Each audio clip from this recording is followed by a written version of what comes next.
வணக்கம். செல்வகுமாரின் முக்கடல் காற்று பற்றிய அறிவிப்பும் இலங்கைக்கான வானிலை ஆய்வறிக்கையும் 2025 பிப்ரவரி 21 வெள்ளிக்கிழமை அதிகாலை நிலவர வானிலை பதிவு.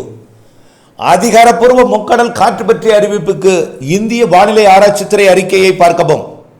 25ஆம் தேதி வரை எந்த காற்று அச்சுறுத்தலும் இல்லை.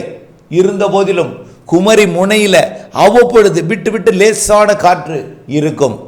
இது மீனவர்களுக்கு அச்சுறுத்தும் வகையில் இருக்குமே தவிர 25ஆம் தேதி வரை பெரிய அளவிலே காற்று அச்சுறுத்தல் இல்லை. 24 வரை நீங்கள் அச்சமின்றி மீன்பிடிக்கலாம். ஆனால் 25ஆம் தேதி காற்று சுழற்சி இலங்கையை நெருங்கும் என்பதனால படிப்படியாக 25ஆம் தேதி பிற்பகலில் இருந்து 26 முதல், அதாவது பிப்ரவரி 26, 27, 28 ஆகிய 3 நாட்கள் பிப்ரவரியிலும், மார்ச் 1, 2, 3, 4, 5 தேதிகளிலே, மார்ச் முதல் தேதிகளிலேயும் முன் தேதிகளிலேயும் காற்று அச்சுறுத்தல் கண்டிப்பாக தமிழ்நாட்டின் கரையோரத்தில் இருக்கும். தமிழ்நாட்டின் தரைப்பகுதிகளில் கூட 26, 27, 28 மற்றும் மார்ச் 1, 2 தேதிகளிலே கிழக்கு திசையிலிருந்து காற்று சற்று வலுவாக இருக்கும். புயல் ஏதும் இல்லை.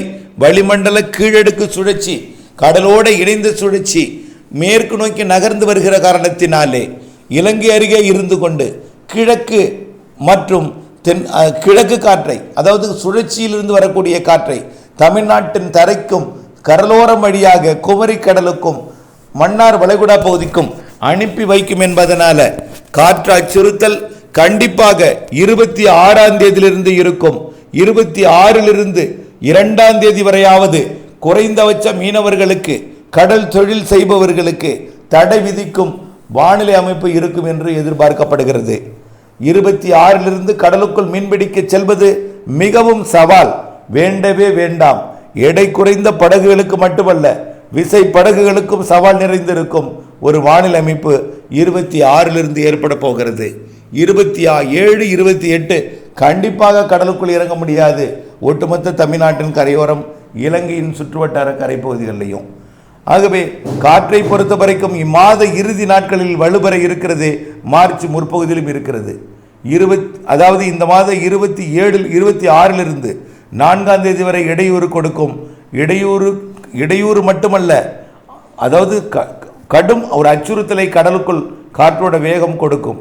கண்டிப்பாக குமரிக்கடல், மன்னார் வளைகுடா, பாக்ஜல சிந்திப்பதில் அச்சுறுத்தும் காற்று இருக்கும் என்பதை உணர்ந்து கடலுக்குள் செல்லாமல் இருக்க வேண்டும். 26ஆம் தேதிக்கு பிறகு அடுத்தது மார்ச் 4லிருந்து உங்களுக்கு 5ஆம் தேதியிலிருந்து இடைவெளி கொடுத்துவிடும்.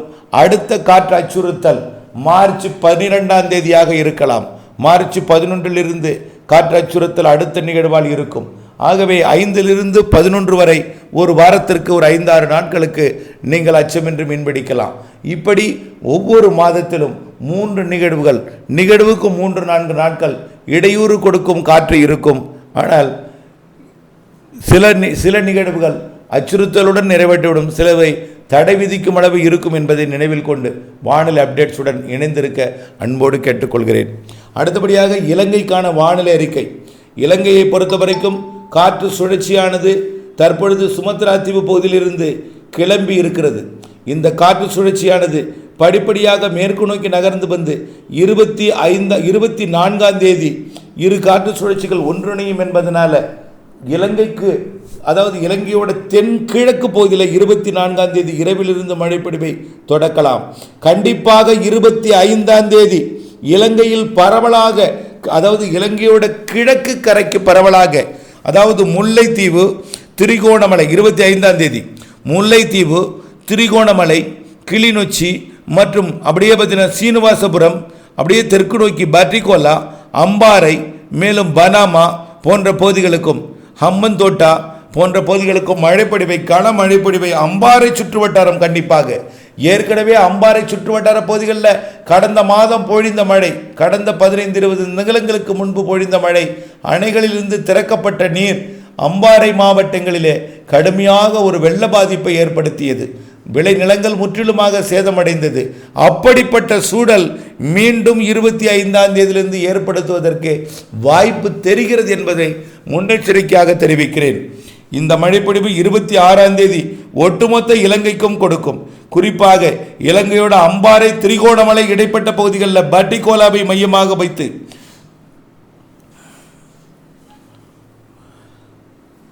இந்த மழைப்பொழிவு கனமாக கொடுக்கும். உள்ளே பார்த்தீங்கன்னா அனுராதபுரம் வரைக்கும், கண்டி வரைக்கும் கனமழை பொழிவை கொடுக்கும். வவுனியா, அனுராதபுரம், கண்டி, முல்லைத்தீவு, திரிகோணமலை மற்றும் ரத்னபுரா வரைக்கும், ஹப்பந்தோட்டா வரைக்கும் மழைப்பொழிவை ஒட்டுமொத்த கிழக்கு தெற்கிழக்கு மாகாணங்களுக்கும் கிழக்கு மத்திய மாகாணங்களுக்கும் கொடுக்கும்.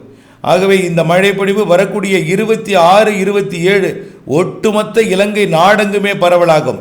இலங்கையின் தெற்கு பகுதிக்கு மிக கனமழை பொழிவை கொடுக்க இருக்கிறது. தென்கிழக்கு பகுதிக்கெல்லாம் 28 பரவலான மழைப்பொழிவு வடக்கு கிழக்கு மாகாணங்களுக்கும் கனமழை பொழிவை கொடுத்து கொண்டு தமிழ்நாட்டிற்கும் மழைப்பொழிவை கொடுக்க போகிறது என்றால், அப்போ இலங்கைக்கு எப்படிப்பட்ட மழைப்பொழிவு வரக்கூடிய 27, 28 மற்றும் மார்ச் 1, 2, 3 தேதிகளில் இருக்கும் என்பதை நீங்கள் நினைவில் கொள்ள வேண்டும். இப்படிப்பட்ட மழைப்பொழிவு இருக்கிறது என்பதை இலங்கை தமிழ் மக்கள் பிற மக்களுக்கும் எடுத்து கூறி விவசாய பணிகளை திட்டமிட்டுக் கொள்ளுமாறு கேட்டுக்கொள்ளுங்கள். அறுவடை இருந்தால் 23ஆம் தேதிக்குள் அறுவடை செய்யுங்கள். 24 தூறல் வந்து விடலாம். 25 கண்டிப்பாக இலங்கைக்கு மழை வந்துவிடும். 26 கனமழை காத்திருக்கிறது இலங்கைக்கு. 25 இலங்கைக்கு கிழக்கு மாகாணங்களுக்கு கனமழை காத்திருக்கிறது. 26 ஒட்டுமொத்த இலங்கையின் கிழக்கு அரைப்பகுதிக்கு கனமழை காத்திருக்கிறது. அது 27, 28 கண்டிப்பாக கனமழை தான். வானிலை அப்டேட்ஸுடன் இணைந்திருந்து வானிலையிலிருந்து பணி செய்திட அன்போடு கேட்டுக்கொள்கிறேன். அறுவடையை 26ஆம் தேதி 23ஆம் தேதிக்குள் முடிக்கணும், இல்லைன்னா 24ஆம் தேதிக்குள் முடிக்கணும். 25ஆம் தேதி மழை தொடங்கும் வரைக்கும் முடிக்கலாம். மேற்கு மாகாணங்களுக்கு 27ஆம் தேதி தான் மழை, 26ஆம் தேதி தான் இருக்கும். ஆனால் கிழக்கு மாகாணங்களுக்கு 25 26 தீவிரமாகவும் 27 ஒட்டுமொத்தம் வடக்கு கிழக்கு யாழ்ப்பாணம் காங்கேசன்துறை எல்லாம் 26 கிடைத்துவிடும் என்பதை நினைவில் கொண்டு திட்டமிட்டு பணி செய்திட வேண்டும். அறுவடை முதிராத தானியங்களை வரக்கூடிய மார்ச் 5 தேதிக்கு பிறகு அறுவடை செய்யலாம். முதிர்ந்திருந்தால் 23க்குள் அறுவடை செய்யுங்கள், அல்லது மார்ச் 4 தேதிக்கு மேல் 5 தேதியிலிருந்து அறுவடை செய்யலாம். அதற்கு பிறகும் நிகழ்வு இருக்கிறது.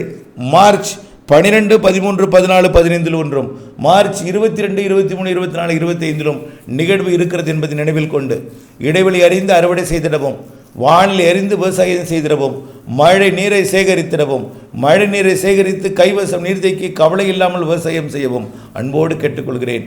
நன்றி.